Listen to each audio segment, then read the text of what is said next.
The second half of 7.6 is computer algebra systems. Our textbook mentions two computer algebra systems that are most popular. One is Maple, the other is Mathematica. The one that I'm good at is Mathematica, and also our institution, University of North Texas, has a site license for Mathematica.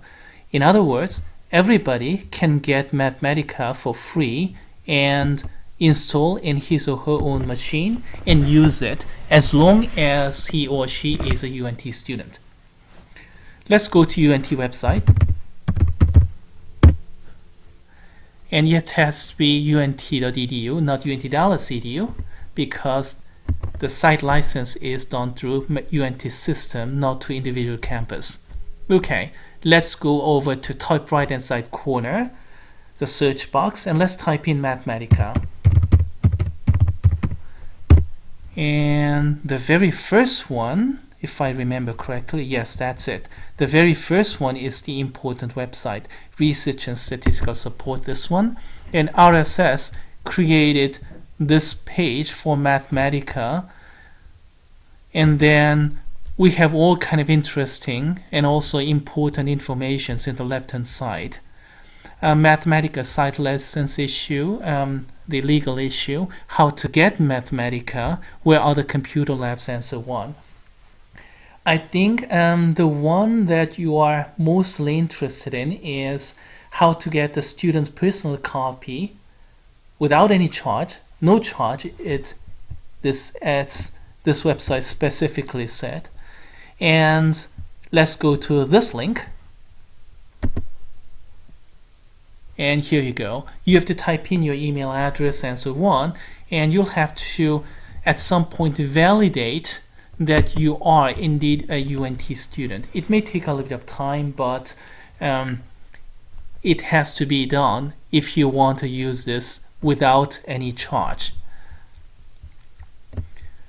Okay, once you did everything, then you can install Mathematica to your machine and you can run it.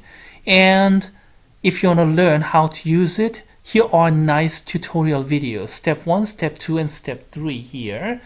And take some time to go through these and then teach yourself how to use Mathematica.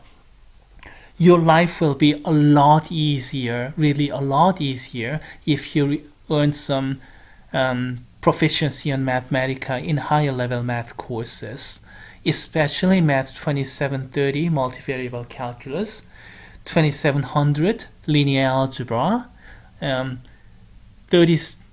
34, 10, and 20 differential equation 1 and 2, 3740 vector calculus, and whatnot. There are many, as a matter of fact, maybe all. So please spend some time to do that, and let's assume you did all that. And if you go to my Blackboard site and download the Mathematica notebook that I created for this course, then they're gonna look kind of like this. It comes with title box over here, and then the author box, and then the dates and so on. Okay, let's talk about how to use this notebook. Alright, before anything, let's go to File and save this as your personal file. Go to whatever directory you want to and save it in appropriate name. And I strongly recommend you put your name and date on this file name. Your name and date, maybe some more, as a file name. And the reason I'm encouraging you to put your name is because if you somehow have to submit a Mathematica file, I doubt you'll have to do that in Calc 2 level, but maybe in the future.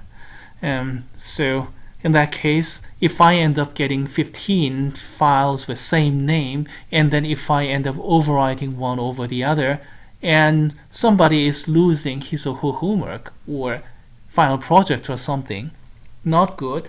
So keep your own name as a part of the file name. How about the date?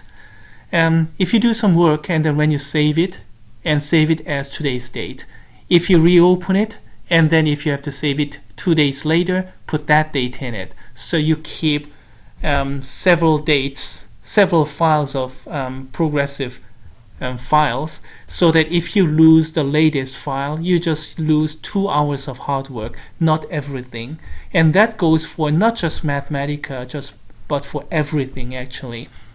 Whether you work with Excel file or Word file or whatever project you're working on, if it is significant enough, keep backups like that. Okay, that was just a digression, and let's now talk about this particular notebook. And the very first thing you have to do with my style of notebook is to initialize it. So let's go over to the initialization cell, which is section 0, which I de-emphasize in gray, and let's find out the arrow associated to that, and it's right over here. And then I can select that initialization cell by clicking it, and I'd like to run it. So type Shift Enter. If you did it right, the horizontal bar will open, which means it's done. So initialization is complete. In some cases, initialization is unnecessary, but in some other situations, initialization may be necessary, especially when this notebook has some high-flying 3D pictures or moving pictures. In that case, initialization is going to be necessary. Now, let's read what's inside. How do we do that?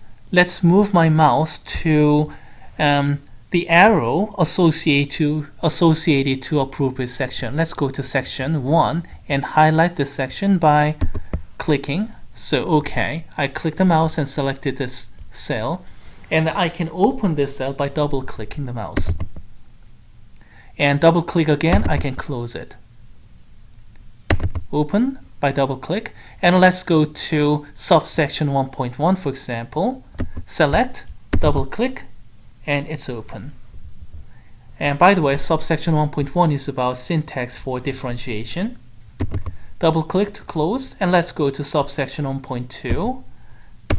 Double click, and then it is open. This section is about syntax for integration. Let's go to 1.1 again, syntax for differentiation. It goes kind of like this. Capital D, bracket open, and then you have to specify your function, and then comma, specify your variable. And how to work it out? Well, here's an example. Let's suppose we have to calculate the derivative of this function here, complicated function. And what are all those Mathematica commands for all these? Well, let's go to this arrow and then open up the cell to see an answer key, and here it is.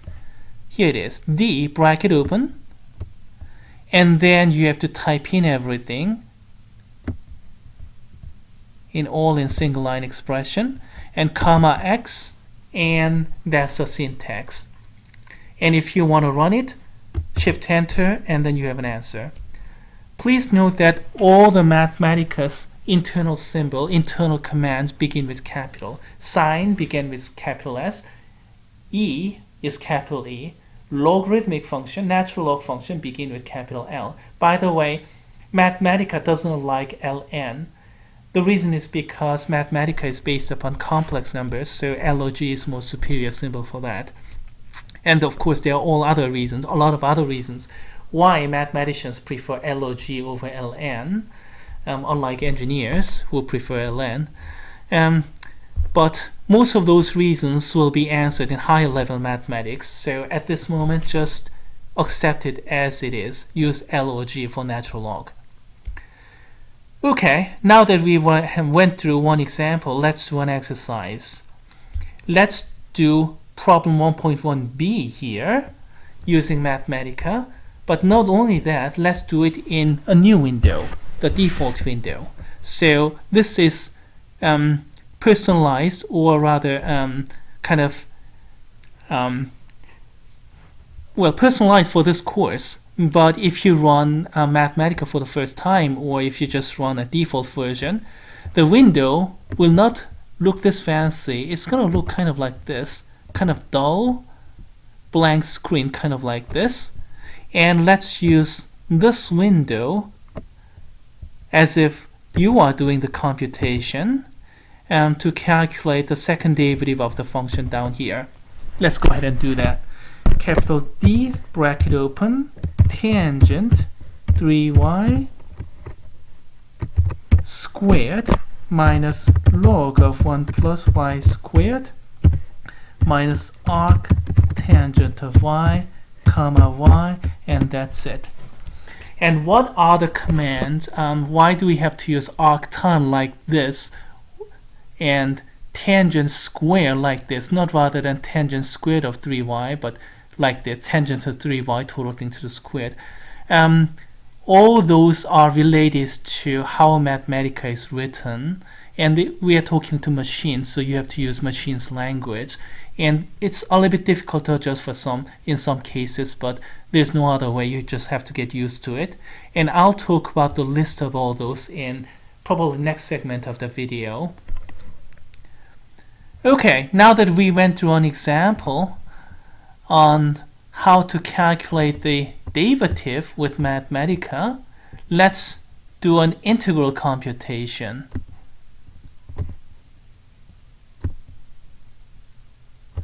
Okay, let's close the cell and then let's go over to integral. Basic syntax for integral kind of looks like this. Capital I integrate, bracket open, and then you have to specify your function, and comma, specify your variable. If it is a definite integral, we brace open x comma a comma b. Those are the syntaxes for indefinite integral and the definite integral. For example, how do you calculate the definite integral like this? Problem A. Well, let me show you.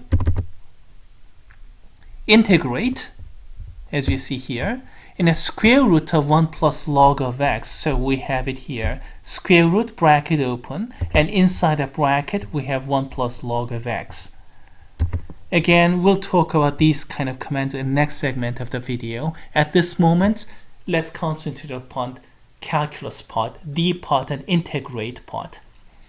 And a comma x for the definite integral, and here's an answer. Now, what if you want to find out a definite integral? In that case, let's copy and paste just to save some time. And brace open, you can calculate this derivative from, say, 2 to 10, just like standard syntax for definite integral, and then run it, and this is going to be the definite integral. But I don't really understand it. This is right, but I don't know how large this is. It's correct answer, but it may be a little bit meaningless. In that case, what do I do? Let's copy and paste for to save some time, and let's use n integrate, and that'll give you numerical integration, and it's gonna give you a reasonably accurate number. 1.82804 is approximate definite integral value, and as you can see from all those decimal digits, this computation is pretty accurate. So here are three basic syntaxes for integration. Integrate for indefinite integral, and integrate brace x comma a comma b for the definite integral, and n integrate for the definite integral done numerically. So these are three basic syntaxes. I wanted to do a review of this, an exercise for this in a blank screen as before, but looks like I'll have to do that in the next segment of the video. So let's close it now, and then let's resume our discussion in the next video.